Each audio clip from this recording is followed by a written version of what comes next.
tentar... pronto. Queria dar as boas-vindas ao professor Hugo Lopes. Para nós é uma grande satisfação receber o professor Hugo Lopes. Devo dizer que esta negociação levou algum tempo, mas felizmente conseguimos concretizar. E vou passar a fazer a apresentação, mas antes agradecer a todos os presentes. Vou passar a fazer a apresentação do professor Hugo Lopes. O professor Hugo Lopes é especialista em inteligência artificial, aplicado ao setor público, e é cofundador da Wildflower. Tem uma experiência relevante, não só prática, como certificada. Tem certificados de inteligência artificial de governance da Universidade da Maryland. Está especializado em governança e regulação da inteligência artificial na União Europeia. Tem a certificação de inteligência artificial AI CERTS. É pós-graduado em Cell Management. É Master em PNL. Tem 10 certificações em inteligência artificial. Tem mais de 1000 horas de formação e palestras em mais de 6 países. Desta vez, calhou Moçambique. Senhor professor Hugo Lopes, eu manifesto a minha gratidão, o facto de ter aceito realizar este webinar dirigido à CBS ou organizado pela CBS, o que nos permite continuar a democratizar o conceito de inteligência artificial, neste caso, inteligência artificial na administração pública, da promessa prática, como não desperdiçar milhões em inteligência artificial governamental. Professor Hugo Lopes, não sei se antes alguém quer dizer alguma coisa, se não, eu passaria a pedir ao professor Hugo Lopes para fazer a sua apresentação como especialista, para depois fazermos um segundo de intervalo para reiniciarmos o diálogo e a sua apresentação. Muito obrigado, professor Hugo Lopes, por ter aceito. Para nós é uma grande satisfação e contamos voltar a encontrar-nos aqui na CBS e em outros lugares. Muito obrigado. Bem, acho que a apresentação o Dr. Lourenço já fez por mim. Aquilo que posso acrescentar apenas é que também estou agora a terminar mais uma formação de uma entidade de Bruxelas, que é o ITCA, de especialização de inteligência artificial. Eu peço para desligarem os microfones, por isso veja lá, por favor, se está aí o Cornélio para avisá-lo, para desligar os microfones. E depois, eu, pelo menos, professor Hugo Lopes, gostaria que descrevesse por que tanta certificação. O que é que isso pode representar para nós? Porque eu acredito que nós ainda não percebemos como é que o Hugo Lopes, com a idade que tem não sei quantas certificações. Se isso pode ser um objeto de inspiração para todos nós, incluindo o Lourenço, que não tem ainda certificação nenhuma. Então, vamos lá. Vou começando e já chego a essa parte. Antes de mais, até agradecer o convite à Corporate Business School, em particular ao Dr. Lourenço Dias, pela oportunidade de estar convosco hoje. O meu nome é Hugo Lopes, 35 anos, sou casado, pai de 2 filhos, o Bernardo e o Leonardo. Como o Dr. Lourenço disse, sou cofundador e Chief Strategy Officer na Whiteflow. É uma GovTech portuguesa focada em trazer a inteligência artificial para a administração pública. A minha especialização é em estratégia e integração de inteligência artificial em contexto governamental, com foco em interoperabilidade, automação inteligente e transformar digitalmente os municípios. É uma primeira fase da nossa estratégia, foi começar para a administração pública local. A segunda fase será a administração pública central. O objetivo desta keynote é bastante simples, é mostrar como é que a IA está a mudar a forma como os governos funcionam e, o mais importante ainda, como é que Portugal e Moçambique podem aprender com o que estes países já fizeram. Não vou falar de promessas, vou falar de prática, casos reais, de erros e de sucessos. E antes de começar com uma pergunta, e indo ao encontro daquilo que o Dr. Lourenço pediu, como é que eu com 35 anos tenho estas certificações? Porque adoro aquilo que faço, entendo que para estar onde nós estamos é necessário não só conhecimento, mas também autoridade. E o que é que a autoridade tem? A autoridade é as certificações, é aquilo que vocês estudaram. Claro que eu gosto muito de ler, gosto muito de... Passo horas no YouTube a ver conteúdos ligados à inteligência artificial, a keynotes das Big Techs, dos hyperscalers, mas estas certificações até muitas vezes já vão ensinar-me algo que eu já sei. Nós cá em Portugal utilizamos a expressão que é dar nome aos bois, coloca apenas nomes de situações que nós já usamos no dia a dia, mas a importância de as ter vão trazer autoridade e reconhecimento àquilo que vocês já sabem e a quem vocês são. E isso no mercado de trabalho, ou uma reunião que vocês vão, ou um projeto que vocês façam, uma candidatura que vocês queiram fazer, ter lá que vocês são certificados por várias instituições como eu sou, traz uma autoridade e uma credibilidade muito grande. Eu vou deixar esta parte das perguntas mais para o fim, focar-me agora mais naquilo que é a apresentação. E há uma pergunta que eu quero começar, que é: quantos de vocês aqui acham que a inteligência artificial vai resolver os problemas da administração pública nos próximos 5 anos? Alguém quer responder? Se ninguém quiser, não tem mal nenhum. Eu percebo que tenham vergonha. É normal. Então deixem-me ser honesto com vocês. Diga, doutor. Eu acho que a inteligência artificial vai resolver os problemas da administração pública. E isso tem que passar exatamente pela frase ou pelo vocábulo que deixou bem claro, e eu quero chamar a atenção para isso, que tem a ver com adaptabilidade. Obrigado. E eu aqui, esta pergunta foi com uma rasteira, doutor Lourenço, peço desculpa, porque eu só coloquei inteligência artificial. E então, vou ser honesto com vocês, a resposta não é sim nem é não, a resposta é depende. E depende porquê? Porque a tecnologia já existe e ela funciona noutros países. Só que depende de outra coisa que quase nunca ninguém fala nas conferências sobre inovação e inteligência artificial, que é o quê? É a forma como cada país a implementa. Que a inteligência artificial pode resolver os problemas da administração pública nos próximos 5 anos. O Dr. Lourenço tem toda a razão, pode, de certeza absoluta. A forma como ela tem que ser implementada, que é a arquitetura da infraestrutura, é que é a parte mais importante. Nos últimos anos tenho mergulhado em casos de inteligência artificial no setor público europeu.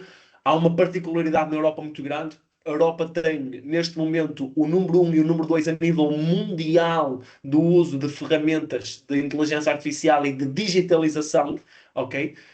Que são os países da Dinamarca e os países da Estónia. Mas eu vou focar-me para já em 2 casos, que é a Estónia e a Finlândia. Vocês já vão perceber porquê. A Estónia, e estes valores não são irreais, não são hipotéticos. Estes valores são de estudos universitários e já foram resultados mensurados ao longo dos anos. A Estónia, neste momento, poupa entre 820 a 1345 anos de trabalho por ano. Aquilo que eu estou a dizer é que neste momento a Estónia, que é o país número 2 a nível de digitalização, poupa entre 820 a 1345 anos de trabalho por ano. Cada ano na Estónia eles poupam em média, vamos dar aqui, 1000 anos de trabalho à função pública, por causa da arquitetura e dos sistemas de inteligência artificial que eles montaram no país para a administração pública. A Finlândia, por sua vez, que gastou 10 milhões de euros num grande projeto de inteligência artificial e até foi o primeiro, encerrou sem resultados. E há aqui um paradoxo, que é o quê? São 2 países nórdicos, 2 com capacidade técnica semelhante, partiram do mesmo sítio e tiveram resultados completamente opostos. Porquê? Porque, como eu estava a dizer, depende, mas não só da tecnologia. E quando digo depende, a resposta não é um clichê. Os números da Estónia e da Finlândia provam isso. A tecnologia é a mesma, o que mudou foi a base. A Estónia preparou o terreno. A interoperabilidade, a integração, os processos claros, a disciplina técnica. O resultado foi o impacto em escala. A Finlândia tentou avançar sem fundação. Resultado, investimento extremamente elevado, foram 10 milhões de euros, com zero impacto. Portanto, a tecnologia não vai resolver nada sozinha. O que resolve ou falha é a forma como cada país se organiza para a usar. Por isso, antes de irmos aos exemplos concretos, precisamos de alinhar uma coisa. Porque é que a este momento Porque é que agora é o momento certo para transformar. Porque hoje em dia há uma pressão por a pressão por eficiência é muito maior do que há 10 anos. Há mais pedidos, mais exigência, há menos tolerância aos atrasos. Os cidadãos habituaram-se à experiência do setor privado e esperam essa rapidez nos serviços públicos. Vocês não sei se lembram, mas o Dr. Lourenço lembra-se bem, em 1998, 99, entrar na internet, eu lembro-me que queria fazer um trabalho para a escola, eu ligava à internet, ia jantar e quando voltava eu sabia que podia usar o meu computador. Hoje em dia, eu quando abro o meu computador, eu espero que ele em menos de 5 segundos esteja a fazer aquilo que eu pretendo. As redes sociais, todos os veículos de informação que nós utilizamos tornaram-se tão rápidos que nós, e a nossa forma de ser, o nosso dia-a-dia, levou-nos a ter essa velocidade em consideração a tudo aquilo que fazemos. Portanto, a verdade é que, mesmo com equipas dedicadas, os sistemas atuais já não acompanham o volume. O modelo manual simplesmente deixou de escalar. A boa notícia é que a inteligência artificial já provoca impacto real noutras administrações pelo mundo. Mas não estamos a começar do zero. Estamos a entrar num momento em que a tecnologia já tem maturidade suficiente para ajudar. Vocês veem os desenvolvimentos quase semanais de todas as Big Techs, como a OpenAI, do ChatGPT, a Anthropic, do Claude, a Amazon, com o novo projeto do Prometheus, a NVIDIA, que tem um ecossistema de inteligência artificial inacreditavelmente bem montado. Portanto, a questão já não é se a inteligência artificial funciona, é perceber como é que em diferentes países a implementaram. E aqui vale a pena olhar para os dois casos que eu vos falei, que é o caso da Estónia e o caso da Finlândia. A Estónia tem algo fenomenal, é a espinha dorsal do governo digital da Estónia, que é o X-Road. Foi lançado em 2001, há 24 anos atrás, e continua a ser o que permite que todas as instituições do Estado, desde ministérios, municípios, hospitais, bancos, comuniquem entre si em segurança, sem depender de uma base de dados central. E aqui há uma questão aqui muito, muito grande que eu já vou falar mais à frente, que é a soberania e esta segurança, que é tudo que vocês falam no ChatGPT, ele comunica para os servidores americanos. E há uma empresa americana chamada Patriot Arc, que pode requerer a qualquer empresa dos Estados Unidos, a qualquer momento, dados para estudo, alegando o que eles nos Estados Unidos adoram alegar, que é confidencial. Portanto, os meus dados que eu partilho, não tem problema nenhum. Eu não quero muito saber, para ser sincero. Os dados que a minha empresa lá coloca, não tem problema. Os dados que a administração pública coloca não podem ir para LLMs comerciais. Na Europa é ilegal a administração pública local usar informação sensível em LLMs comerciais. Há soluções open source que já trazem essa segurança, mas por isso é que o X-Road é uma ferramenta fundamental e tão vencedora. E hoje do X-Road há mais de 450 organizações que estão ligadas, trocando mais de 2,2 mil milhões de transações por ano. Eu vou-vos dar aqui alguma informação, porque o objetivo aqui é vocês perceberem que IA vai funcionar, mas há uma coisa muito importante, que é como nós a usamos e é a infraestrutura. E reparem nisto, este sistema é open source, como eu falei há bocado, e já é usado em mais de 20 países. Portanto, o segredo da história não foi construir um grande sistema centralizado, foi criar uma arquitetura distribuída, onde cada entidade mantém os seus dados, mas conseguem partilhá-los quando é preciso de forma controlada e auditável.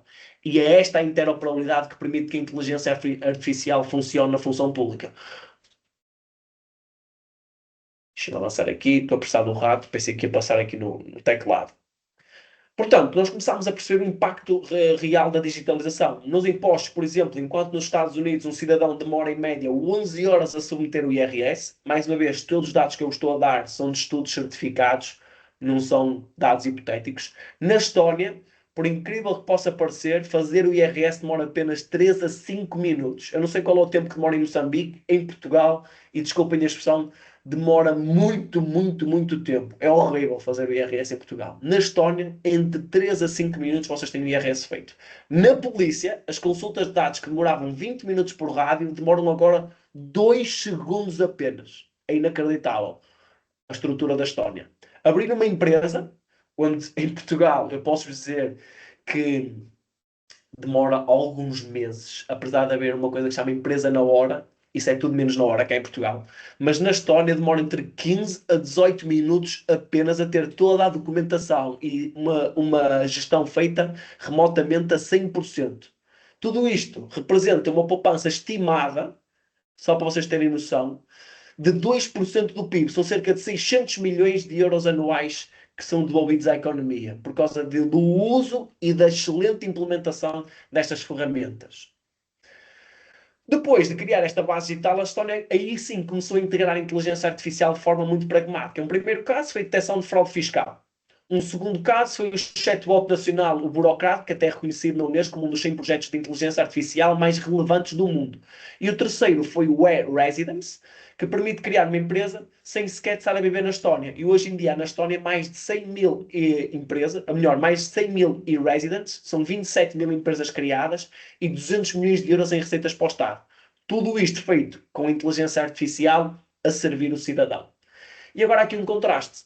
A Finlândia, que começou até antes da Estónia, começou bem, em 2017, construiu um chatbot simples para serviços públicos, que rapidamente até cresceu sem validação. Em 2019 quiseram criar um gêmeo digital, um digital twin, quiseram integrar todos os setores ao mesmo tempo. Em 2022 até decidiram criar um piloto real, que era o Zeki, que teve alguns resultados até mais genéricos. Só que em 2023 o sistema foi desligado e o valor criado por eles foi praticamente zero. Então o que é que falhou? O que é que correu mal? 5 erros fatais que a Finlândia cometeu. Primeiros dados, barreiras legais que só descobriram depois do desenvolvimento. Ou seja, nós na administração pública, quando queremos implementar ferramentas de inteligência artificial, temos que perceber as barreiras legais antes do desenvolvimento. Segundo, foi o scope. Quiseram conectar tudo em vez de começar pequeno. Qualquer projeto de inteligência artificial, e nomeadamente integração de agentes de inteligência artificial na função pública, tem que começar pequeno para depois escalar. É necessário muito feedback para que depois o algoritmo consiga perceber como é que pode escalar. Terceiro ponto foi validação. O único piloto real que provou que a inteligência artificial nem sequer é necessária. Quarto, uma licença social. Não houve questão aos cidadãos se queriam este tipo de ferramentas. E o quinto, hubris. Acharam que não era ambicioso o suficiente e expandiram antes de validar. É preciso validar modelos, é preciso validar tecnologia antes de podermos escalar, de podermos expandir. No fim, o projeto colapsou sob o peso da sua própria ambição. E então, esta é talvez a frase que melhor resume a lição da Finlândia. Ambição sem validação. E foram 10 milhões de euros desperdiçados. Há um funcionário do Ministério das Finanças que disse que o Aurora AI, que foi o grande projeto de IADA da Finlândia, não era sobre tecnologia, era sobre transformação sistémica da sociedade. Só que é aí precisamente que está o erro. A Estónia levou 20 anos a consolidar o modelo. A Finlândia quis fazê-lo apenas em 6.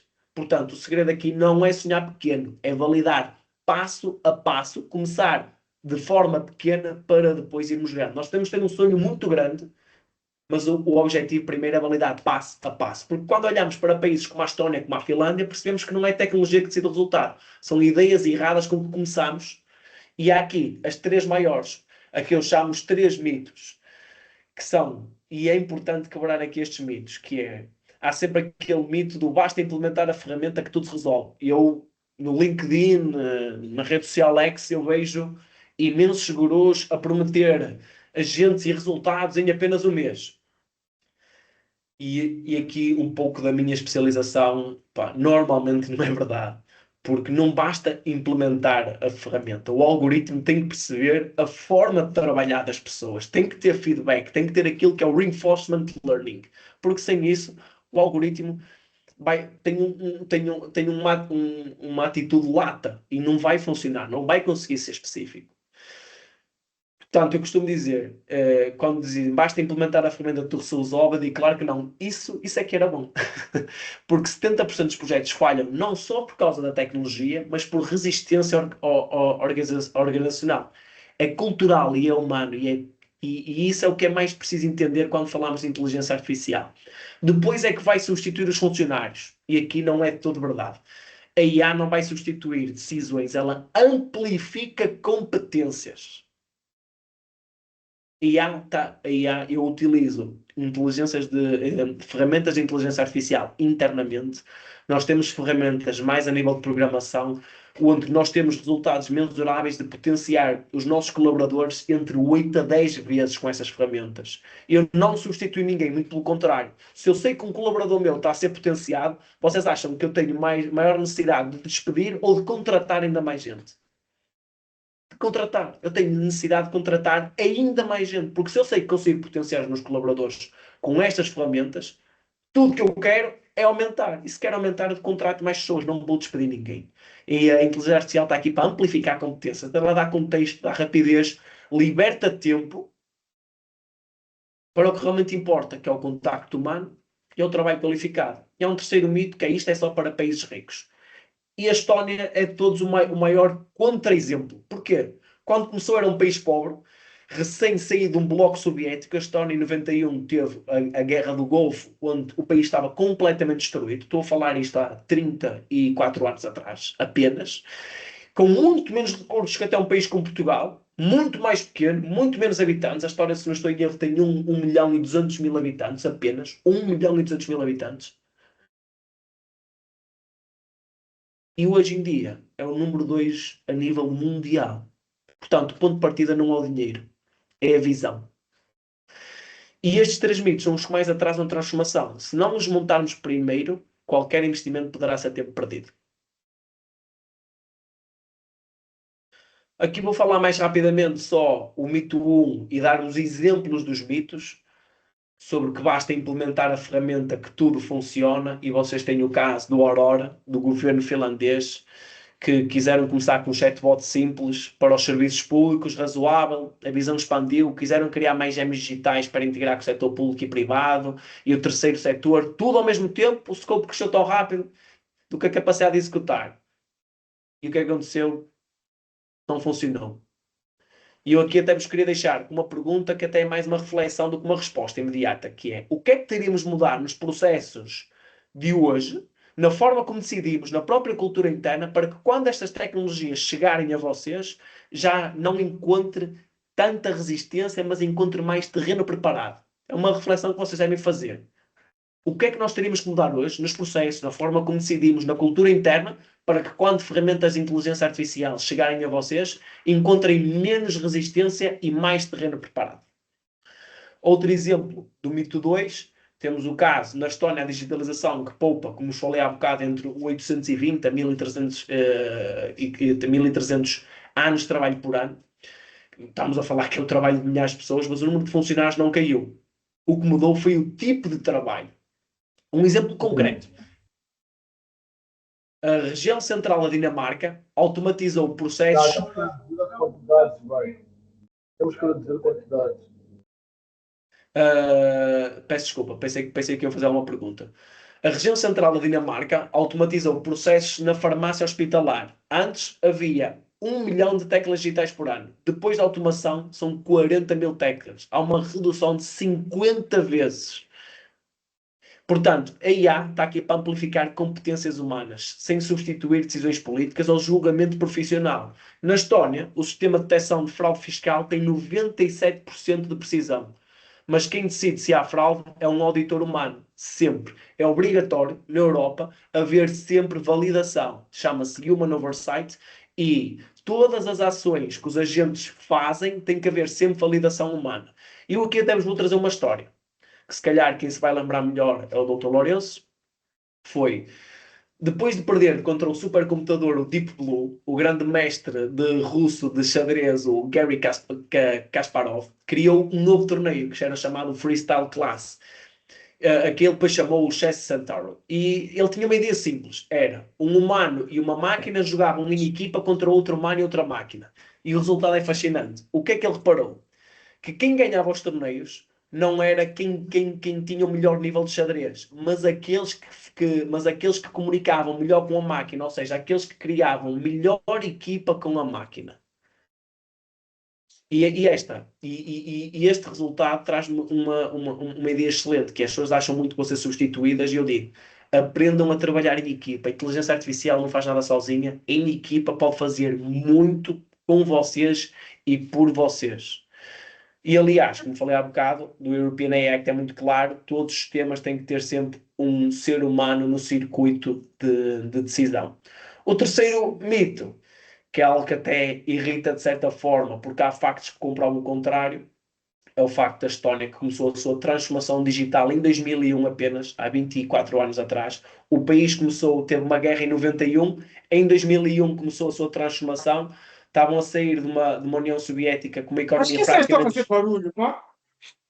praticamente destruída, infraestrutura zero e com pouco orçamento, era um dos países mais pobres naquela altura a nível da Europa, e construíram algo simplesmente fenomenal. O primeiro-ministro, na altura, o Mart Laar, disse uma coisa genial. Ele disse assim: eu tinha 32 anos, era jovem e louco, e por isso não sabia o que era possível e o que não era, e então fiz coisas impossíveis.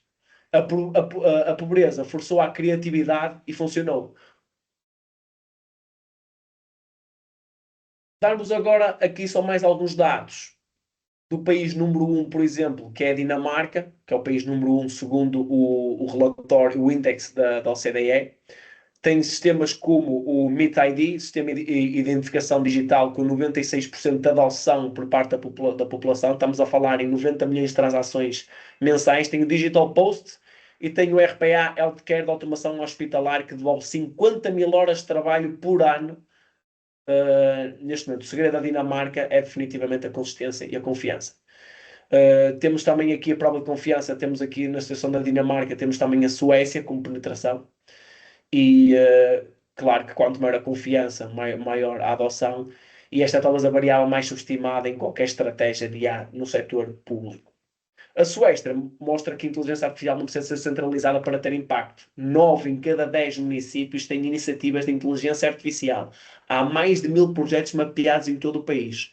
Neste momento, a Suécia está a fazer um super investimento de 1,3 bilhões no uso de inteligência artificial para a administração pública. E alguns exemplos são como o Teleborg, um município de 40, em Teleborg, que é um município de 40 mil habitantes, que reduziu o processamento de pedido de apoio social de 2 dias para 1 minuto apenas. Temos a cidade de Malbo, com 300 mil habitantes, usa IA no recrutamento e reduziu o tempo de seleção de 6 semanas para 2 a 4 dias. E temos uma outra cidade, que o nome já é mais complexo, Sortales, que automatizou a folha de pagamentos e duplicou a eficiência face ao modelo humano. Portanto, é fácil depois nós, quando estudamos estes dados, como eu estudei, começamos aqui a juntar algumas peças, que é o que é que funciona? Começar pela entidade digital, que é o alicerce, começar pequeno e escalar, apostar em arquiteturas distribuídas, transparência e co-criação com funcionários. Nós, por exemplo, na Whiteflow, temos municípios parceiros, e uma das nossas exigências nestas parcerias é que haja muito feedback e nos abram portas a que nós possamos estar com os funcionários da função pública a dar-nos feedback sobre a utilização da ferramenta que nós estamos a criar, que é a única forma de construir algo que valha a pena para a função pública. E o que é que falha então? Tentar fazer transformações sistémicas imediatas, como o caso da Finlândia, colocar a tecnologia à frente da legislação, não vai funcionar. Nós desenhamos, e tem que ser desenhado com compliance by design, criar bases de dados centralizadas, importar soluções top-down, sem escutar os utilizadores, e esperar resultados em menos de 3 anos. Também não vai acontecer. Portanto, depois de olharmos para isto, há uma conclusão que é impossível ignorar. Já não estamos a discutir se há funciona. A discussão certa é outra. Se tivéssemos coragem para copiar aquilo que já provou funcionar. Os países que avançaram mais depressa não inventaram nada de radical. Copiaram modelos, adaptaram-nos e escalaram-nos. E eu agora trago para aqui alguns dados sobre Portugal. Sei que não tem muito a ver com vocês, vou tentar ser mais rápido, mas é normal que eu faça, é o meu mercado. Também há uma ligação entre Moçambique e Portugal, e também vocês podem perceber que Portugal neste momento está com muitas iniciativas, mas ao mesmo tempo também está bastante atrasado. O que é que significa para Portugal, então? Porque é que Portugal está no momento certo?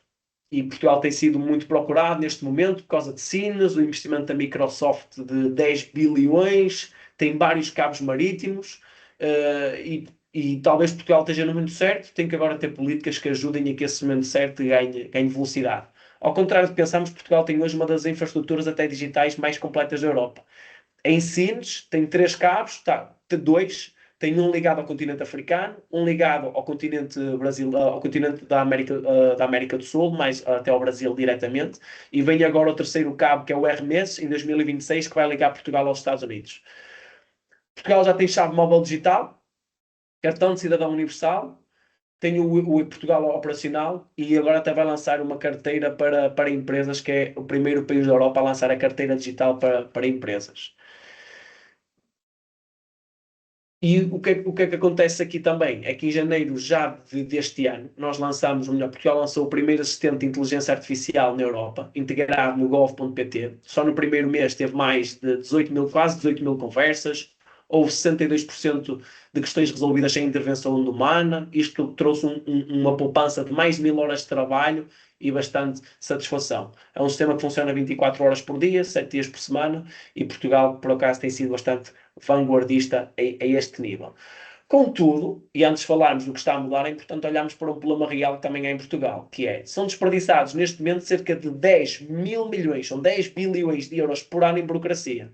Isto é quase tanto como o orçamento do Serviço Nacional de Saúde. E não é só o Estado. Os empresários portugueses perdem, em média, 750 horas por ano em tarefas administrativas. Isto representa, são 19 semanas de trabalho, são quase 5 meses por ano a preencher papelada. Portugal, claro que Portugal não sofre por ser burocrático, só por ser Portugal, sofre por estar na Europa, mas a burocracia é tanta que aqui são considerados, num estudo de uma universidade, 5 meses a preencher papelada para empresas. E este peso da ineficiência é também a nossa maior oportunidade. Como o Dr. Lourenço começou bem a conversa, que houve alguém que disse que estes gajos não usam sapatos, portanto vamos fazer sapatos. Esta ineficiência em Portugal é também uma grande oportunidade, porque cada hora poupada aqui, que é devolvida à economia, às empresas e às pessoas. Uma boa notícia, como vos estava a falar há bocado, é que Portugal não está parado. É um dos países neste momento da Europa mais ativos, está agora na liderança do D9+, que é os 9 países mais digitalizados da Europa. Há uma reforma em curso. A pergunta é se a forma como vamos a executar nos leva a um caminho da Estónia ou um caminho da Finlândia. Portugal teve aqui neste momento uma atitude bastante vanguardista, que foi a contratação do Manuel Dias. O Dr. Manuel Dias é o CTO do Estado, Chief Technology Officer do Estado. É algo que é utilizado nos Estados Unidos. É uma pessoa que estava na Microsoft e dava aulas, e Portugal foi buscar alguém de fora para liderar a parte tecnológica do país. Criaram a Agência da Reforma do Estado, que é a TALART, com um objetivo simples: resolver as questões da interoperabilidade na função pública, reduzir a burocracia. O objetivo declarado mesmo foi menos papel, menos espera, mais digital. E há um orçamento alocado de 120 milhões em Portugal para fazermos este objetivo. Sendo mais rápido aqui, como disse há bocado, Portugal criou a arte, está neste momento a criar uma LLM, que é o Amália, criou também a Agência da Reforma do Estado, com questão de criar interoperabilidade entre todos os ministérios. O projeto Amália já se encontra disponível, mas só vai estar completo na última parte de 2026. O lançamento deles é só mesmo para 2026. Para já só está a ser usado para função pública. E depois tem a ANACOM como entidade reguladora, que foi identificada este ano. Mas há aqui, Portugal tem neste momento duas coisas que há poucos anos até pareciam impossíveis. Primeiro, conseguiu reforma estrutural, tem visão tecnológica. A máquina do Estado está finalmente a falar em tecnologia com seriedade, mas tem uma questão por resolver, que é a soberania digital. Porque apesar de tudo, e atenção, quando digo Portugal, isto é transversal a quase todos os países. A soberania digital para países e para a administração pública é extremamente importante, quando falo de ferramentas e arquiteturas de inteligência artificial. Porque apesar de tudo o que foi feito, os dados públicos de Portugal continuam em grande parte fora de Portugal. Servidores na Irlanda, clouds em data centers estrangeiros, dependência total de plataformas privadas. Podemos ter o melhor software do mundo, mas se os dados e os modelos não estiverem sob o nosso controle, o futuro não é nosso. É alugado, correto? Então, a questão aqui que incomoda é que ninguém quer fazer queremos ser utilizadores ou proprietários da nossa própria tecnologia. A soberania digital é um grande teste da maturidade do Estado português. E falando aqui de soberania digital, e talvez a parte mais importante, soberania e interoperabilidade. Quando falamos em soberania, estamos a falar em controlar 3 peças ao mesmo tempo. Infraestruturas críticas do Estado não podem estar dependentes totalmente de empresas estrangeiras. Hoje a Europa não controla os principais hyperscalers, eles estão todos nos Estados Unidos e começam agora a aparecer na Arábia Saudita. Isto significa a dependência tecnológica dos recursos mais estratégicos do século, que é compute. Países, compute é a capacidade de computação. Quanto maior a capacidade de computação, melhor são as ferramentas de inteligência artificial. Os países que lideram isto e que tratam inteligência artificial com soberania, não como simples software, são a Arábia Saudita, que está a investir dezenas de milhares de milhões, são dezenas de bilhões em compute próprio. A França, cá na Europa, criou o Mistral, um pouco de areia para os olhos, é um modelo que nos benchmarks não tem grande performance, mas foi a forma da França começar a reduzir dependência dos modelos americanos. Portugal precisa agora de uma estratégia soberana antes de ficar presa a contratos e infraestruturas difíceis de reverter. E aqui vou ser muito claro. Isto não é só, eu não sou contra as empresas americanas, como é óbvio, ou europeias. É só perceber o que acontece se amanhã há um conflito geopolítico, uma falha técnica, uma decisão empresarial que corta acesso. Quando digo uma decisão empresarial que corta acesso, é o OpenAI dizer que agora a subscrição deles custa 20 mil euros por mês. E se os municípios portugueses tivessem, vamos dizer aqui, 300 mil licenças ativas, lá ia o Orçamento de Estado. Correto? Hospitais continuam a funcionar, as escolas irão continuar a funcionar, a segurança social. É que na Estónia, quando houve um ciberataque russo em 2007, o X-Road continuou a operar porque era infraestrutura nacional distribuída. Estava em terreno estoniano. Em Portugal, se a AWS, que é da Amazon, a infraestrutura de cloud da Amazon, que está na Irlanda, tiver um problema, o que é que acontece ao Estado português? Soberania digital são então 3 camadas: dados, modelos e infraestrutura. Portugal está neste momento a criar o Amala, que já é um passo, os dados continuam maioritariamente em clouds estrangeiras. Contudo, não vou dizer que isto é xenofobia tecnológica, é mais gestão de risco estratégico, que é muito importante quando falamos, que há uma diferença enorme, eu vou focar muito nisso, entre corporate e função pública. Estamos desta forma a reformar um Estado para ser mais moderno, mais digital, mais eficiente, mas estamos a fazê-lo com tecnologia que não controlamos, como eu vos falei até agora. A nível de interoperabilidade, que na minha opinião, como vos disse há bocado, soberania e interoperabilidade são os dois modelos, as duas arquiteturas mais importantes a criar, é o quê? O que é a interoperabilidade, este grande palavrão? Significa isto: sem sistemas ligados não há transformação digital. Ou seja, cada plataforma isolada cria uma ilha. Na função pública há dezenas, em Portugal há milhares de softwares isolados e um funcionário público, quando quer trabalhar, tem que navegar entre esses diferentes softwares. Sai de um ambiente de trabalho, entra noutro. Sai de um ambiente de trabalho, entra noutro. Interoperabilidade é conectar todos esses softwares num modelo só para que as pessoas, para que elas possam reter informação num espaço só.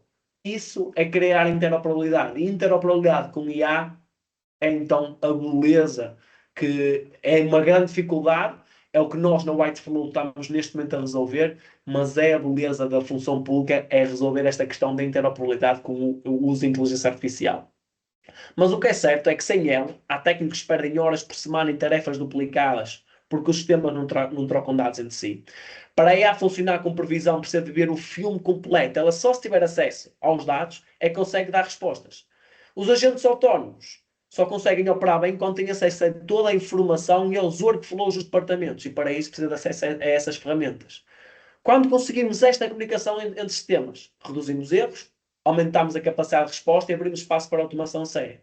É o que a Estónia fez com o X-Road e com o Burocrat, e é um modelo exportado para muitos países nos dias de hoje.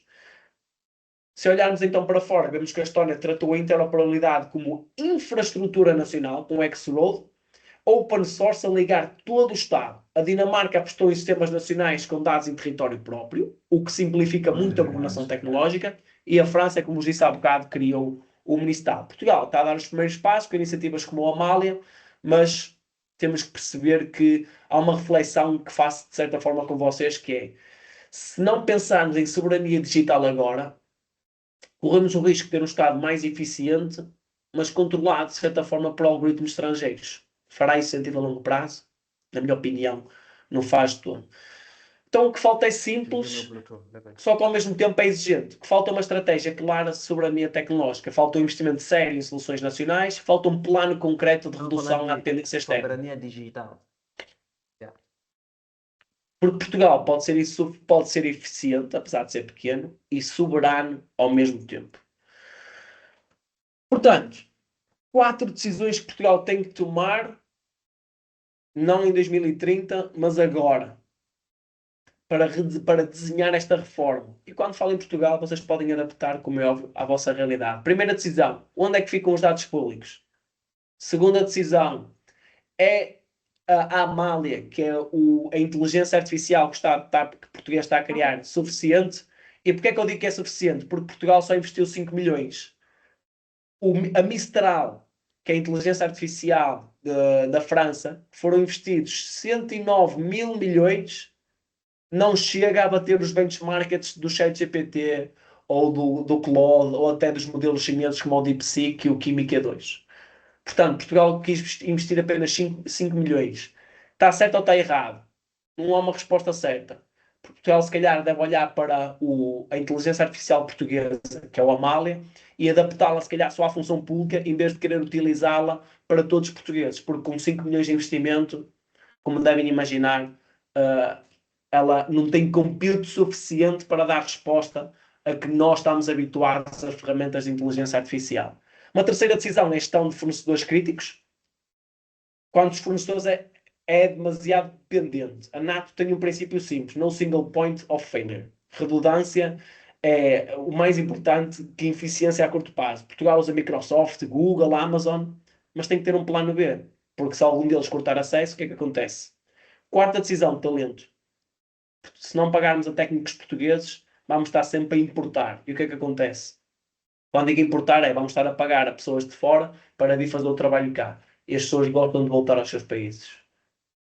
Portanto, Portugal tem que começar a reter talento. E quando digo Portugal, qualquer empresa que queira criar infraestrutura de inteligência artificial tem que reter talento dentro de portas.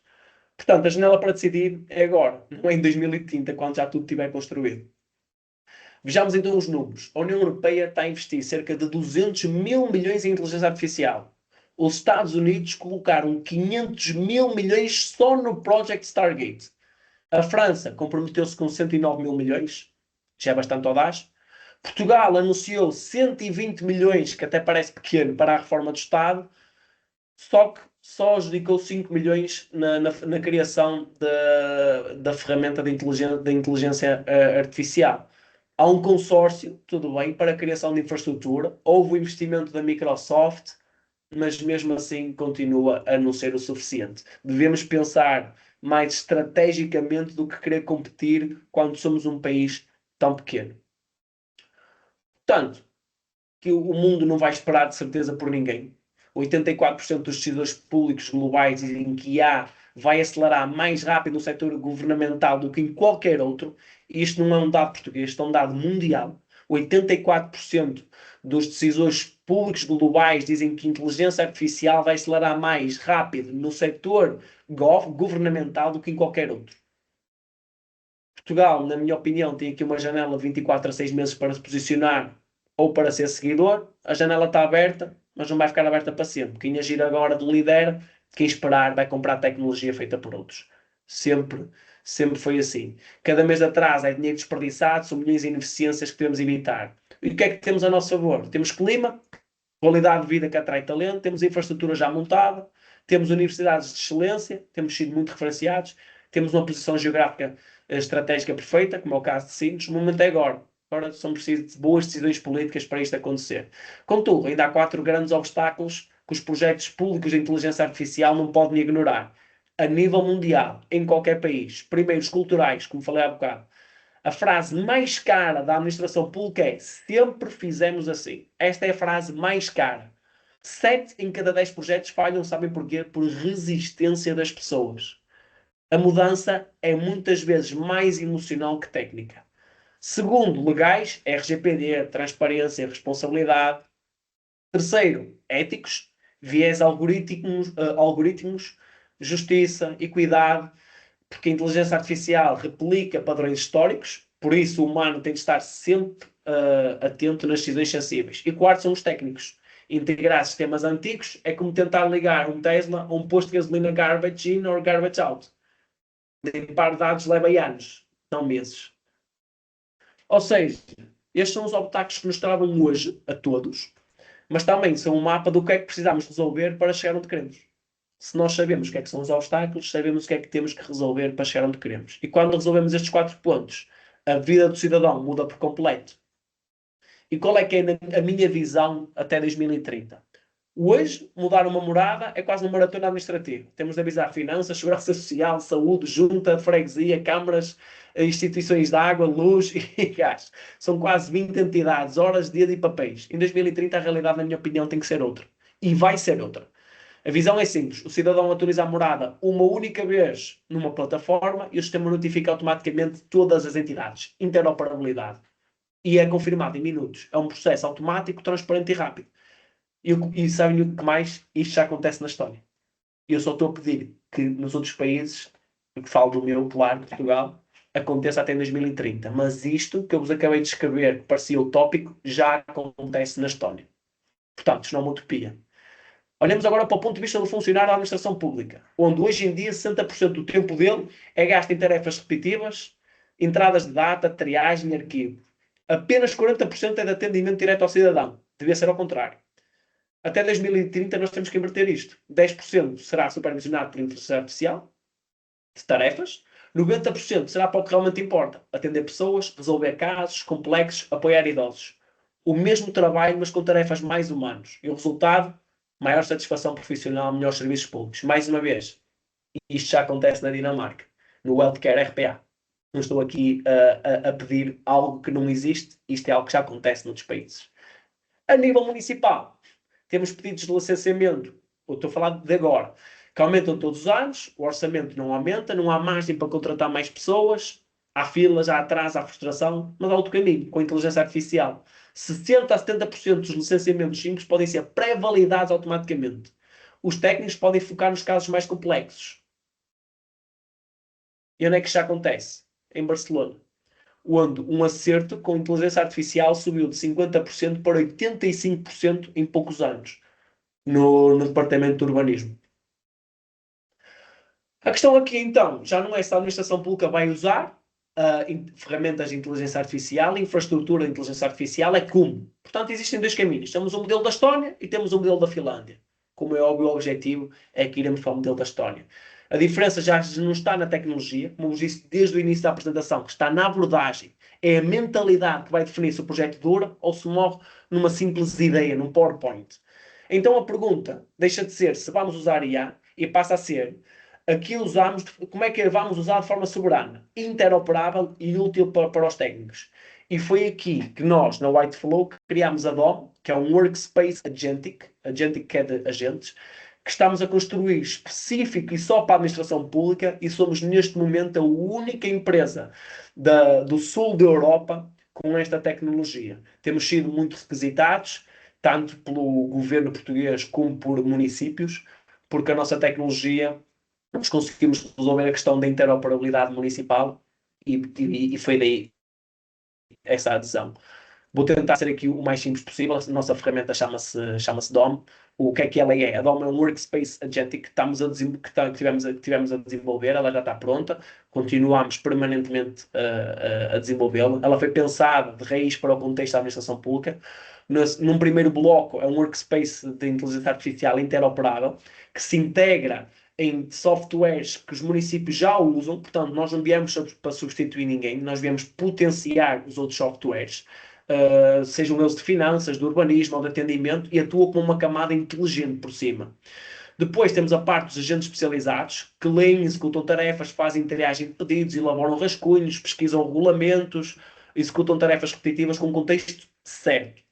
E por fim, temos a parte da segurança e soberania. Toda a informação permanece dentro de infraestrutura pública, com controle total pelas entidades e dados que não saem do território nacional. No fundo, é um ambiente único, interoperável, onde os técnicos podem trabalhar com inteligência artificial de forma guiada. Ou seja, basicamente as pessoas podem entrar somente no nosso software, ele está interligado com todos os softwares da função pública e podem trabalhar apenas no nosso, não precisam de ir aos outros. Ele pode executar tarefas também nos outros softwares. Isso é a verdadeira beleza dos agentes de inteligência artificial. Um exemplo, para vocês me entenderem. Há um software em Portugal chamado AIRC, para os recursos humanos. E a pessoa tem, por exemplo, neste momento, 600 pedidos de aprovação de trabalho suplementar. Ela pode pedir dentro do nosso software que o agente vá ao software dos recursos humanos, que veja quantas aprovações de trabalho suplementares estão por fazer, para validar as que já cumprem os requisitos todos para ser aprovado, manda um relatório, a pessoa só tem que dizer aprovo e ela faz a execução no software da IRC e traz esse relatório. E a pessoa pode pedir que o relatório seja enviado por e-mail na nossa plataforma e ele envia um e-mail automaticamente por uma conta de Gmail ou Outlook. Expliquei-me um pouco mais, entusiasmei-me, a plataforma é minha, peço desculpa. Então, o que é que eu quero dizer com aquilo que é DOM? Que quando usamos a expressão Sistema Operativo de Inteligência Artificial, estamos a falar numa nova camada inteligente por cima dos sistemas do município, como expliquei há bocado. Imagine uma infraestrutura que liga todos os sistemas. É uma camada que não vive numa ferramenta isolada, ela aparece no dia-a-dia dos técnicos, dentro do fluxo onde o trabalho já acontece. O foco não é fazer mais uma aplicação, é automatizar tarefas estratégicas, garantir decisões mais consistentes, dar transparência. E por fim, ela permite conversar com informação. E o que é conversar com informação? Há ferramentas na administração pública, como por exemplo plataformas de gestão urbana, que medem, por exemplo, o trânsito. Mas só fazem medições. Tem que haver depois um humano que pense. O que é que nós podemos fazer na nossa plataforma? Retirar os resultados de trânsito, por exemplo, de uma grande via aqui no Porto e pedir à inteligência artificial que me sugira 5 ideias para reduzir o trânsito entre as 6 e as 20 horas que é a saída do horário de trabalho. E a inteligência artificial, de acordo com os dados dessa plataforma, vai sugerir novas ideias. E esta capacidade de conversar com informação apoia a decisão e faz-nos tomar, na administração pública, decisões mais robustas. É a parte de termos há aqui a parte dos agentes, que é a parte mais revolucionária, é a parte de quase cada colaborador ter um assistente digital por colaborador. Neste momento, ferramentas de inteligência artificial têm um QI superior a 150 pontos, ou seja, nós basicamente estamos a dar um colaborador que não dorme, não vai de férias, trabalha 24/7 a cada funcionário da administração pública com um QI de 150 pontos. Um QI de 150 pontos é um gênio. Nós estamos praticamente a dar um assistente digital de nível gênio a cada funcionário da administração pública. E o que é que nós podemos fazer? E vocês estão a ver aqui estes dados e já estão a pensar, pá, o Hugo é maluco. Há um estudo da Google que foi encomendado pela ARTE, que é a Agência da Reforma Tecnológica do Estado, que pertence ao Ministério da Reforma do Estado, que encomendou um estudo à Google em parceria com a Universidade Nova, que é talvez a melhor universidade portuguesa.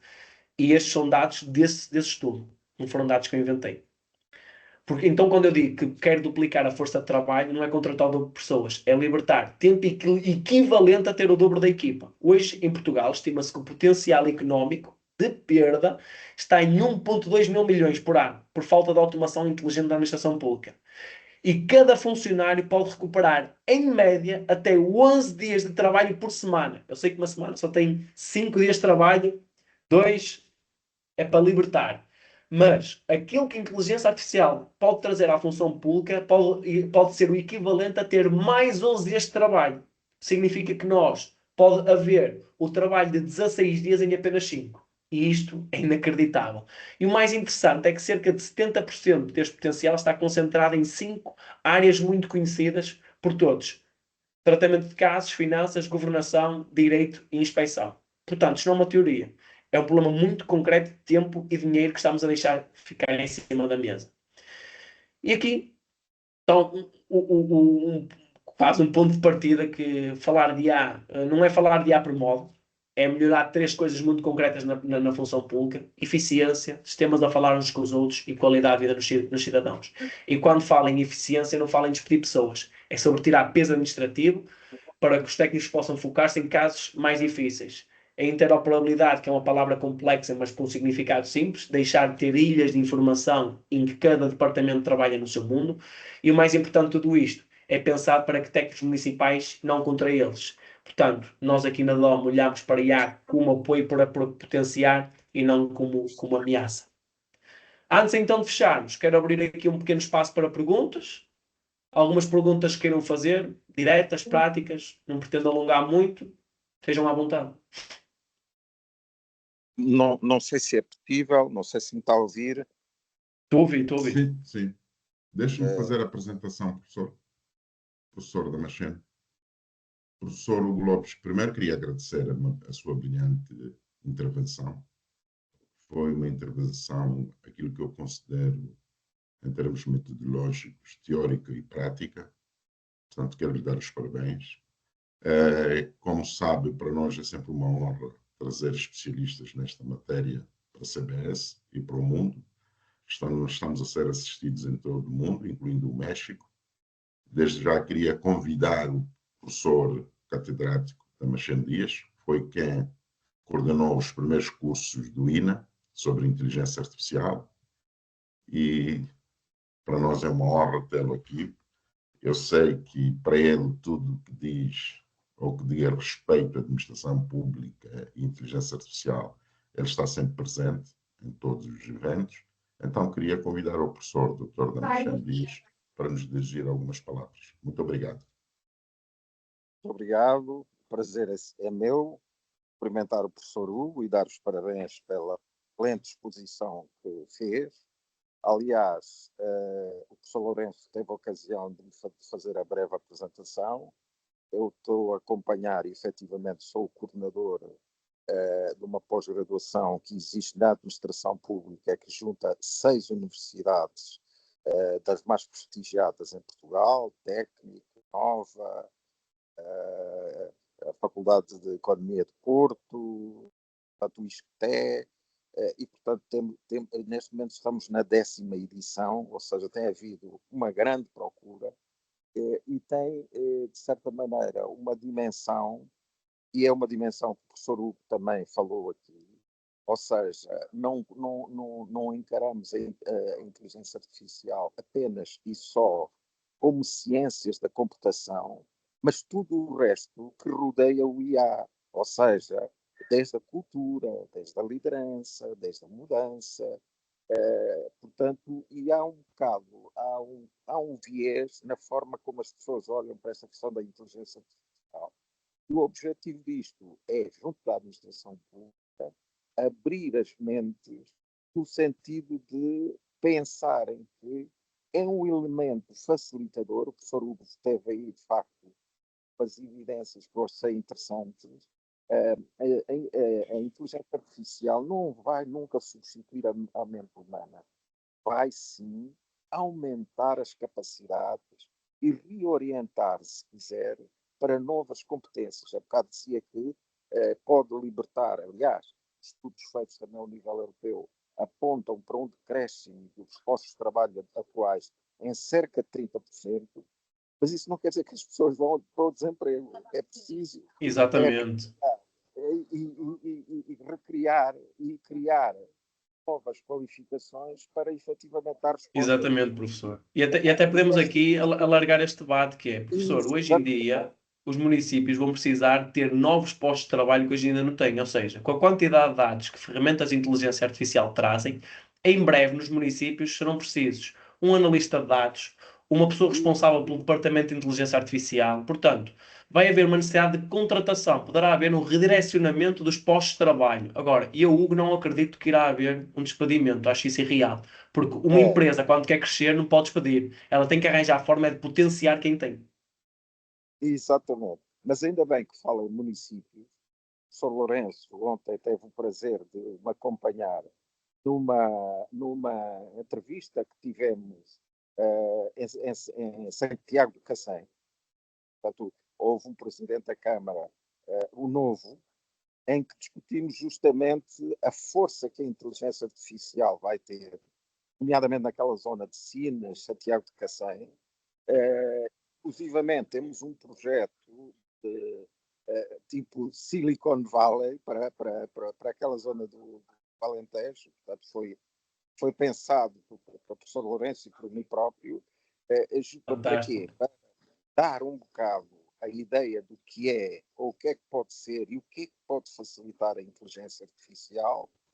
Obviamente, depois preparar as pessoas que tenham competências na área das ciências, que possam efetivamente depois começar de tal maneira, é o pensamento prospectivo, que daqui a 4 a 8 anos, o Presidente da Câmara está inclusivamente a pensar criar um politécnico para esta questão das novas tecnologias, para fixar as pessoas nessas geografias mais recônditas, para não perderem população para os centros urbanos. Até nisso vai ajudar.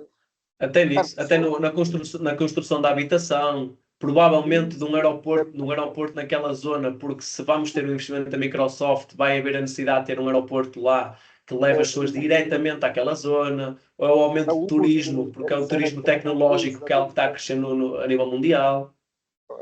Olha, foi um gosto. Eu tive que participar. Não, para mim é um prazer ter alguém, para mim é um prazer ter alguém da sua dimensão ouvir-me a mim, professor. Agradeço muito. O professor Lourenço depois dará indicações do meu contacto, se o quiser. Foi um gosto e Quero. obrigado por esta excelente iniciativa. E obrigado por ter alguém como você a ouvir, não é? Eu não estou ao seu nível, e agradeço muito ter tido a humildade de me ouvir. Muito obrigado. Bem-ajam.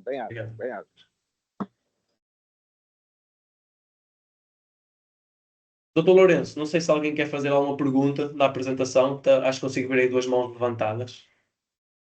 Boa tarde. Boa tarde. Que é bom dia. Ok, bom dia. Eu queria colocar uma questão bem rápida. Eu estou no setor privado, né? Mas a minha, de inerência, a minha profissão está sempre ligada ao setor público, neste caso, por causa da atividade fiscal e das finanças e por aí fora. Eu queria perceber como é que a gente pode lidar com a questão da automação do setor público, e como é que nós podemos nos comportar deste lado, como é que nós podemos lidar com isso sem que afete a nossa forma de agir, nesse caso. Será que nós... Mas a pergunta é, só para perceber, a pergunta é, tu queres desenvolver alguma ferramenta de automação para o setor público? É essa a pergunta? Sim, exatamente. Para nós ficamos em sintonia, neste caso, com o setor privado. O meu ramo é financeiro, eu sou contabilista. Eu lido muito com a autoridade tributária e tudo mais, segurança social. Já percebi. Se conseguires desenvolver alguma ferramenta com a autoridade tributária em automação com a tua empresa, é isso? Exatamente. A esse nível é praticamente impossível. Terá que haver sempre um software intermediário que seja auditado por instituições onde a autoridade tributária possa validar essa auditoria, porque imagina, tu para ver essa automação tem que haver uma coisa chamada API, e a API tem endpoints. E esses endpoints podem ser explorados por um lado e por outro. E a autoridade tributária não me parece que permitisse que uma empresa privada tivesse uma API ligada com endpoints. Se eles tivessem um software definido, se fosse a autoridade tributária a fazer esse software e as empresas se ligassem a esse software, acredito, diretamente à tua empresa parece-me mais complexo.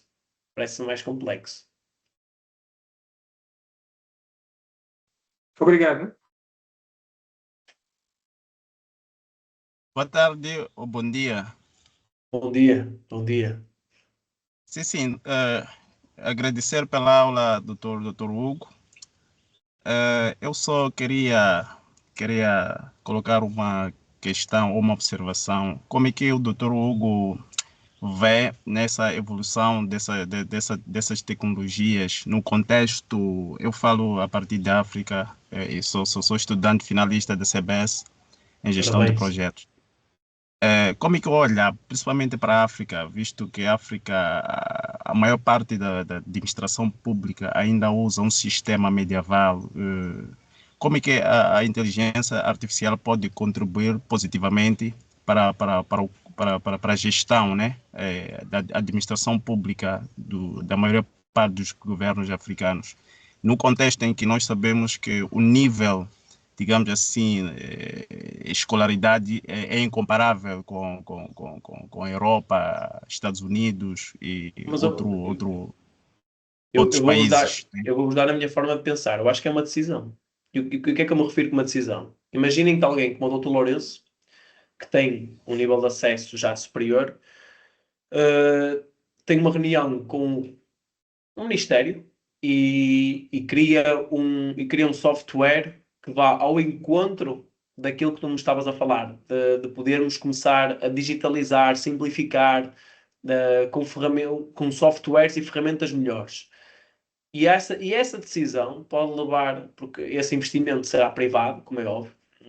Aí já não acredito que o setor público faça esse investimento. Não fez cá em Portugal, não tenho capacidade sequer de pensar nisso. São demasiados inventos, demasiadas micro-decisões que têm que tomar. Não nos permite estar parados como nós aqui no White Flow estamos a pensar num software que resolva problemas.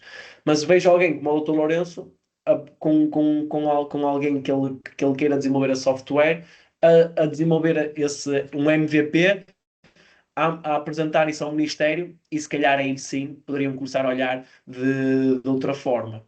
Eu sei que provavelmente as ferramentas ainda são bastante arcaicas, mas que a capacidade neste momento de criar ferramentas exponenciou em 100 vezes desde o ano passado.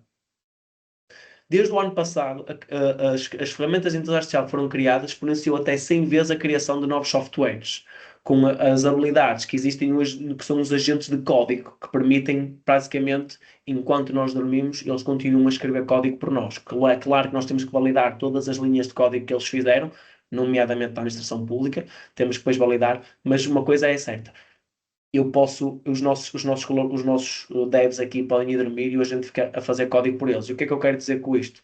Para teres aqui uma visão mais lata, é que vocês também podem criar este tipo de softwares, ou vocês podem fazer parceria com alguém que criou este tipo de softwares, que quer implementar aí, ter uma empresa que está disposta a olhar para a vossa função pública local ou central e eu vou resolver esta dor. E ouvir as pessoas do lado de lá. Como é que podemos resolver esta dor juntos?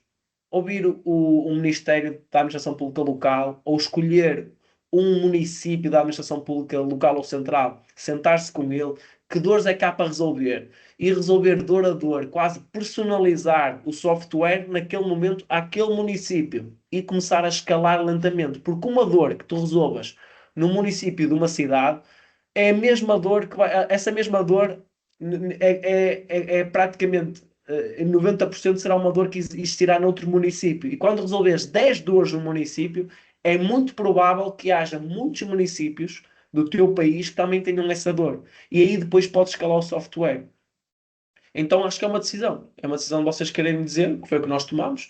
Claro que se nós fôssemos para aquilo que são ferramentas que o cidadão usa, há um mercado maior, mas é uma dor menor. Então nós preferimos ir para ferramentas que o funcionário dos municípios usam.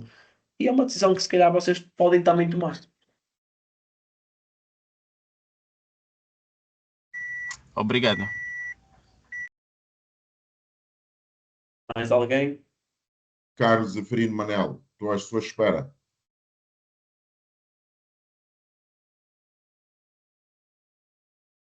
Zeferino Manel, não sei se está. Zefanias, queria dizer eu, Zefanias. Doutor Zefanias,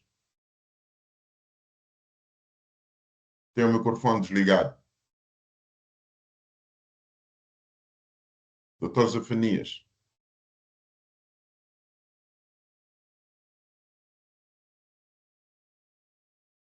Tem o microfone desligado.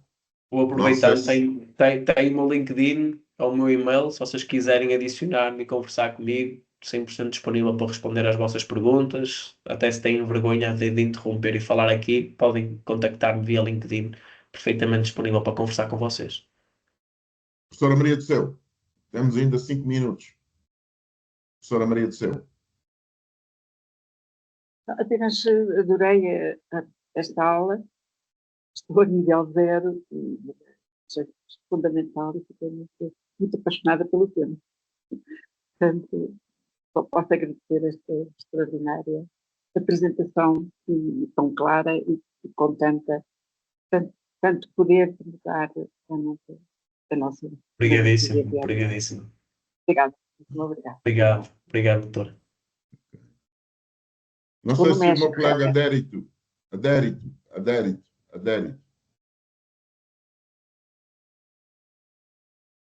Muito boa tarde.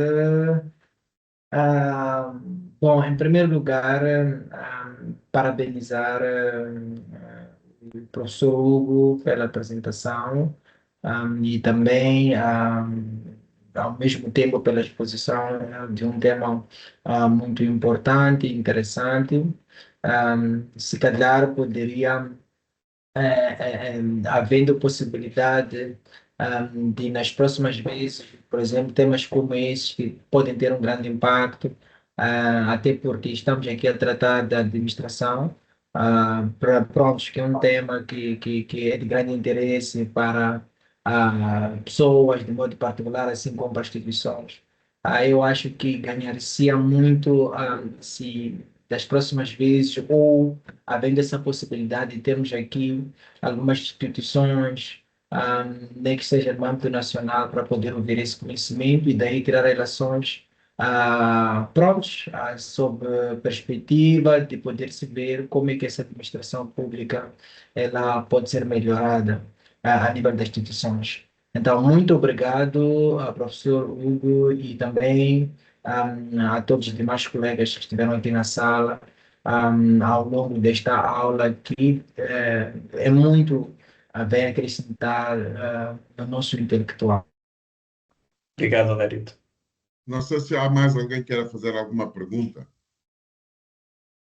Eu estava à espera que o Dr. Zefanias Manuel. Não tem? Professor Hugo, eu devo lhe dizer que tenho seguido e segui de perto esta apresentação, mas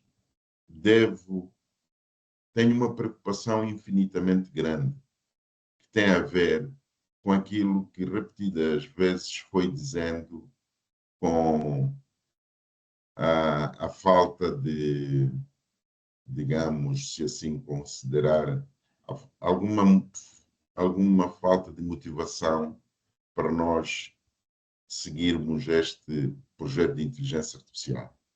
Mas as apresentações que tenho cá assistido em Portugal, em Moçambique e nos outros países, com exceção da China, não se faz referência eu não gosto do termo, mas em vez de chamar papel da universidade, mas da responsabilidade da universidade, no sentido de criar uma força, um exército, um mundo para mobilizar esta mudança para a nossa adaptabilidade. É esquecida completamente a universidade, considerando estranho, porque o triplo hélice tem a ver com o governo, universidade e empresa, mas as universidades não aparecem, e isso cria-me alguma inquietação. E qual devia ser, de facto, a responsabilidade das universidades na introdução, na apresentação deste produto? Porque isto é um produto de inteligência artificial, né? E a única pessoa que eu vejo com alguma insistência é o próprio professor Satya Nadella, né? Que aparece constantemente a fazer as apresentações, né? E então gostaria de perceber com o professor Hugo Lopes esta questão das universidades. Eu penso que as universidades têm estado de lado. Eu acho que, por exemplo, nós temos parceria com a Universidade do Minho, nomeadamente com o Dr. Paulo Novaes, que é vice-presidente da Sociedade Ibero-Americana de Inteligência Artificial. Qual é a questão? O Dr. Paulo Novaes, por exemplo, era professor de Machine Learning, faz parte da equipa do AMAL e é conselheiro do Supremo Tribunal de Justiça. Só que inteligência artificial ainda é um tema, quer queiramos, quer não, muito recente. Ou seja, a nível de ferramenta conversacional, ela está no mercado só há 3 anos. Elas começaram a ser criadas em 2017 nos Estados Unidos. Cá em Portugal nem se fazia ideia, mas cá em Portugal, vamos ver, se alguém começou a trabalhar nelas em 2020, tem apenas 5 anos. Ou seja, acho que ainda não maturou o suficiente para que, a nível universitário, ainda haja quem respire e fale à vontade de ferramenta de inteligência artificial. Nós, no nosso caso, nós temos apoio da Universidade do Minho para tudo que é investigação mais profunda, ou seja, impacto económico que a inteligência artificial terá na função pública. São estudos que fazemos com a Universidade do Minho, são estudos e white papers que depois vamos querer publicar e dar acesso a todos os municípios. Na minha ótica, as universidades vão ser fundamentais. Agora, acho que ainda falta, por exemplo, vou falar do meu caso, convergir inteligência artificial e administração pública. E porquê é que ainda não existe? Não existe porque ainda é muito recente. O tema de IA na administração pública, existe o curso de administração pública, existem já cursos não, existem mestrados de inteligência artificial, ainda não há curso de inteligência artificial, só existe mestrado. Mas esta combinação das duas, ainda, pelo menos cá em Portugal, que eu conheça, ainda não existe numa forma muito concreta. Então acho que é pelo facto do tema ser novo. Contudo, acho que é muito importante e será fundamental o papel das universidades. Em que sentido? Porque isto já não é só formação. O que exige agora será um reskilling, será novas competências. E para dar novas competências, tudo bem que pode haver pequenos cursos, podem haver pequenas formações, mas terá que ser algo criado de raiz. E para ser criado de raiz tem que ser academicamente. Muito obrigado. Elton, queres dirigir algumas palavras? Estiveste aqui desde as 8 horas à espera desta aula. Por favor.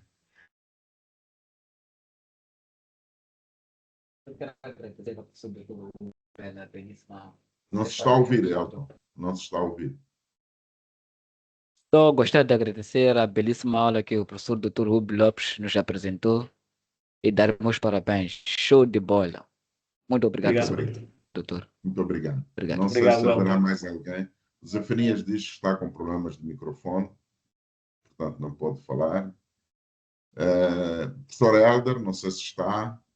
Se não, só nos resta agradecer ao professor Hugo Lopes por esta brilhante aula e esperar vê-lo novamente nas nossas salas e, particularmente, devo dizer ou agradecer com obrigado infinitamente sem medida, porque esta aula foi negociada, demorou a ser negociada, havia sempre uma questão, havia outra, mas devo dizer que no fim eu Lourenço, estou muito satisfeito e foi bom ter participado do presidente da CRESAP, que é a comissão da CRESAP, da Comissão de Recrutamento da Função Pública em Portugal, né?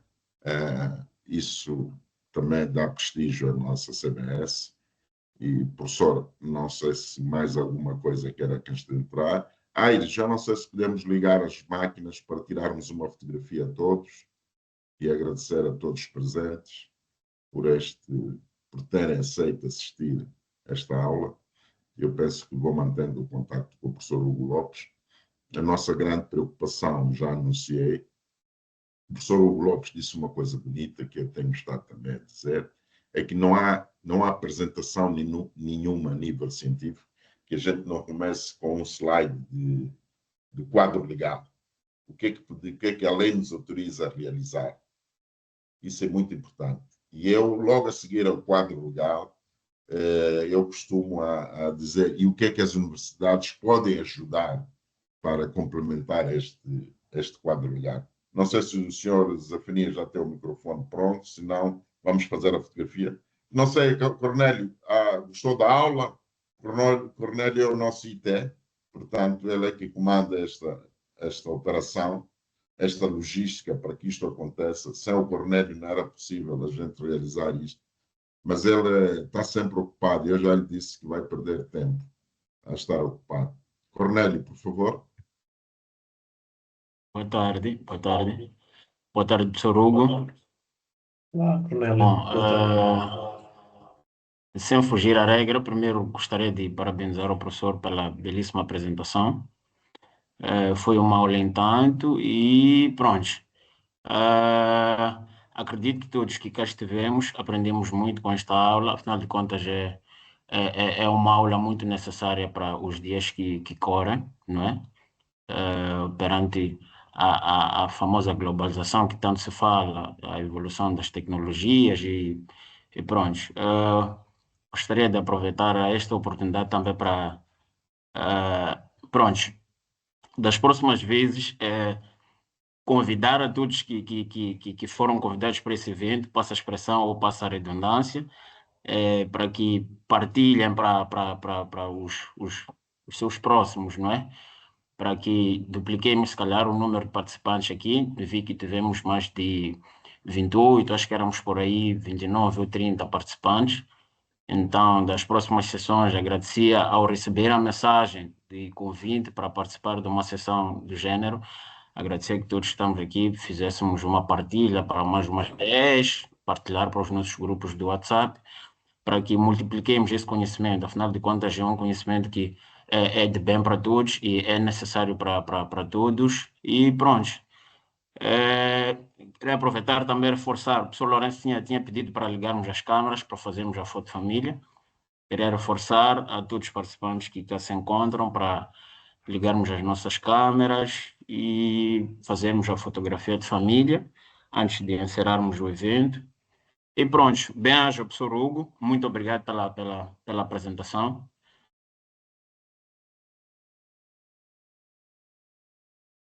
Já estamos prontos? Então vamos fazer a foto. Muito obrigado a todos. Professor Hugo, como disse, não tenho palavras para agradecer. Um show de bola. Obrigado pelo convite, Dr. Lourenço. Obrigado, eu.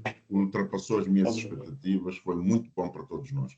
Esperemos que a sua colaboração se torne mais ativa na CBS, pelo menos no sentido de usar sapatos, né?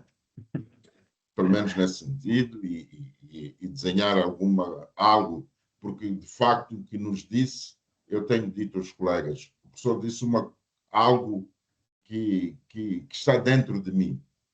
Não estejas só a falar, não estejas só a apresentar preocupações, apresenta um produto. Né? Vai ao Ministério, vê qual é a dor do Ministério e apresenta a vitamina ou a prescrição médica. Isso não sei se os meus colegas conseguiram reter. É o que nós temos dito na CBS.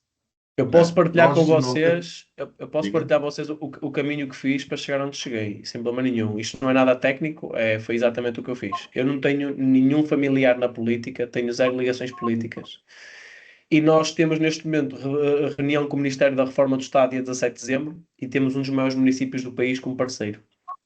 E eu o que fiz foi exatamente isso. Eu fui bater porta. Fui questionar o município de Guimarães, de Braga, de Famalicão, do Porto, quais é que são as vossas dores? E as pessoas não me queriam receber e eu continuava. E fui para o LinkedIn e escrevia. Elas iam a um evento e eu estava nesse evento e pedia-lhes para falar com elas. Eu fui atrás do Ministro da Reforma do Estado a Lisboa 8 semanas consecutivas em 8 eventos que ele foi. Até que ele um dia falou comigo porque eu no LinkedIn escrevia sobre ele, escrevia sobre as ideias dele, até que um dia eu disse: tu não és o rapaz que escreve sobre mim, sou o doutor. E conversámos. E depois de eu lhe ter mostrado aquilo que nós estávamos a criar, vamos ter reunião.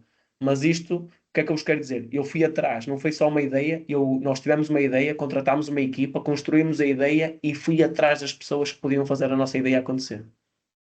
Mas, senhor professor, para a CBS não precisa ir atrás, é começar a trabalhar com a CBS. Tem as portas abertas. Não precisa. Obrigadíssimo, doutor Lourenço. Vamos então conversar para que esta parceria seja mais perene do que hoje, para que possamos dar continuidade a isto. E podemos dar a réplica da universidade, estão ligados, e aquilo que estávamos a dizer, aproveitar, quem sabe, o software para escalar. Vamos a isso. Muito obrigado. Nada. Muito obrigado. Fiquem bem. Obrigado. Obrigado. Um abraço a todos. Professora Maria do Céu, muito obrigado. Até já. Obrigado. A professora Maria do Céu está no México. Obrigada. Obrigado.